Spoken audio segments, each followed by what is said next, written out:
Hello students, मैं विशाल गुप्ता आपका teacher. कैसे हो आप सब स्टूडेंट्स? इस वीडियो में मैं आपको क्लास 11 का जो सब्जेक्ट है बिजनेस स्टडीज़ का, उसका चैप्टर इंटरनेशनल ट्रेड आगे कंटिन्यू कराने जा रहा हूँ। स्टूडेंट्स, इसमें हम सबसे पहले डिस्कस करेंगे कि important documents used in internal import trade और important documents used in export trade कौन कौन से होते हैं। स्टूडेंट्स, ये आपके सिलेबस में ये इंपॉर्टेंट चीज़ है। जब भी आप इंपोर्ट प्रोसीजर या एक्सपोर्ट प्रोसीजर पढ़ते हो तो उसमें ये सारी चीज़ें आती हैं। मैंने आपको दोनों चीज़ें एक ही पेपर पे, एक ही पेज पे बना के इसलिए बताई हैं ताकि आपको इनका कंपैरिजन और इनका ये चीज़ समझ लग सके कि कौन सा इंपोर्ट में आता है और कौन सा एक्सपोर्ट में आता है। ठीक है बच्चों, तो सबसे पहले हम बात करते हैं इंपोर्ट ट्रेड के इंपॉर्टेंट डॉक्यूमेंट्स की। तो इसमें सबसे पहले क्या आएगा, एक है इंपोर्ट लाइसेंस। ये आपको पता है कि इंपोर्ट लाइसेंस लेना पड़ता है किसी को इंपोर्ट करना हो तो सामान को दूसरे कंट्री से। लेटर ऑफ क्रेडिट, इंडेंट बनाना, bills of exchange, bill of landing, marine insurance policy, invoice, advice letter to import trader, bill of entry, bill of sight, dock challan, delivery order, dock warrant and railway receipt. बच्चों, इन सब की explanation जब आप लोग import procedure करते हो तो उसके बीच में ये आ जाएगी, तो इसको अलग से आपको याद करने की ज़रूरत नहीं पड़ेगी। तो इसलिए इन डॉक्यूमेंट्स को थोड़ा सा याद रखना पड़ेगा, इनके नाम, और ये आपको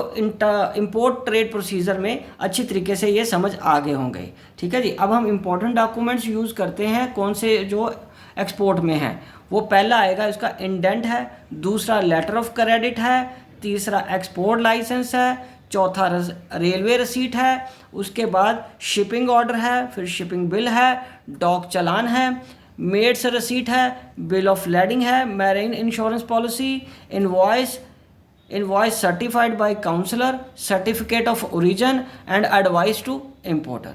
ठीक है बच्चों, चलिए इस तरीके से हम एक्सपोर्ट ट्रेड के डॉक्यूमेंट्स बना सकते हैं। ये सारे डॉक्यूमेंट्स यूज़ आएंगे। तो एक बार मैं आपको स्लो करके बता रहा हूँ, आप दोबारा इसको अपने वीडियो को स्लो करके पॉज करके इनको अच्छे तरीके से याद कर सकते हो और अपने सामने वो इंपोर्ट और एक्सपोर्ट प्रोसीजर सामने रखो और कोरिलेट करना आपको आसान हो जाएगा। ठीक है बच्चों, चलिए अब हम आगे बढ़ते हैं WTO की तरफ। WTO क्या होता है, उसका जो फुल फॉर्म है वो है वर्ल्ड ट्रेड ऑर्गेनाइजेशन। बच्चों, इसमें इसका हम सबसे पहले मीनिंग और ऑब्जेक्टिव क्या है, ये इंपॉर्टेंट क्वेश्चन है, उसकी हम बात करते हैं।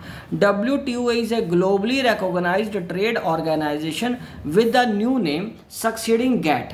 ठीक है, गैट यहाँ पे है general agreement on trade and tariff. यहाँ मैं लिख देता हूँ general agreement on trade and tariff. ठीक है जी, तो ये एग्रीमेंट को रिप्लेस करके WTO बनाया गया था। Having a new vision, WTO का न्यू विजन है और ज़्यादा पावर्स हैं टू प्रमोट इंटरनेशनल बिजनेस। ठीक है बच्चों, WTO is having set of rules and principles mutually designed and agreed upon two promote international trade in journal. ठीक है, and reduction of tariff barriers, और जो टैरिफ बैरियर्स का के फॉर्म में रिडक्शंस होती थी वो कम कर दी हैं। Removal of import restrictions in particular, और इंपोर्ट प्रोसीजर में या इंपोर्ट रिस्ट्रिक्शन जो कंट्रीज ने लगाई हुई थी उसको रिमूव करने में ये मददगार है WTO। ठीक है बच्चों, तो चलो अब हम डिस्कस करते हैं इसके फीचर। सबसे पहले इसका फीचर है WTO का, it is to promote multilateral trade. It has replaced GATT general agreement on trade and tariff, FF आएगा। ठीक है, और उसके बाद it promotes free trade by removing staff and non tariff barriers in international. तो यहाँ पे स्टाफ वर्ड नहीं आएगा, गलती से स्टाफ वर्ड लिखा गया, ये tariff and non tariff barriers जो भी इंटरनेशनल ट्रेड में आते हैं उसको दूर करने में ये हेल्पफुल है। ठीक है बेटा, it has fix set of rules and regulation and has a legal status, और इसका एक लीगल स्टेटस है। Agreements agreed by the member countries are binding on all the members of WTO।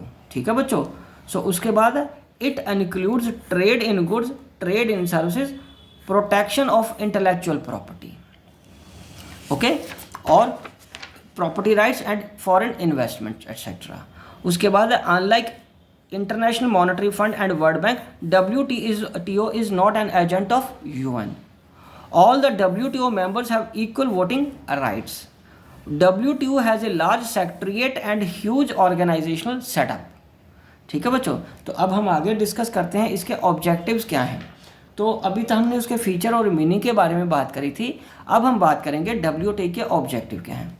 बच्चों सबसे पहला जो ऑब्जेक्टिव है इसका वो है to implement the new world trade agreement, दूसरा टू प्रमोट मल्टीलैटरल ट्रेड, तीसरा to promote free trade by abolishing tariff and non tariff barriers, चौथा to promote world trade in a manner that benefits every member country, और पांचवा to expand and utilise world resources in most optimum manner.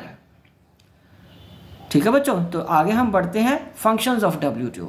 बच्चों functions क्या है WTO के? Laying down code of conduct aiming at reducing tariff and non tariff barriers in international trade, और दूसरा implementing WTO agreement and administrating the international trade को administrate करना, cooperating with international monetary fund and world bank and it's associates for establishing coordination in global trade policy making.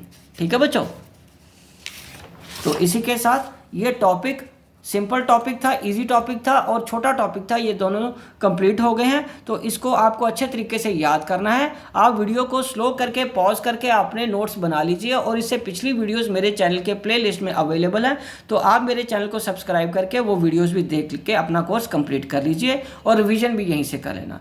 Okay जी, wishing you good luck.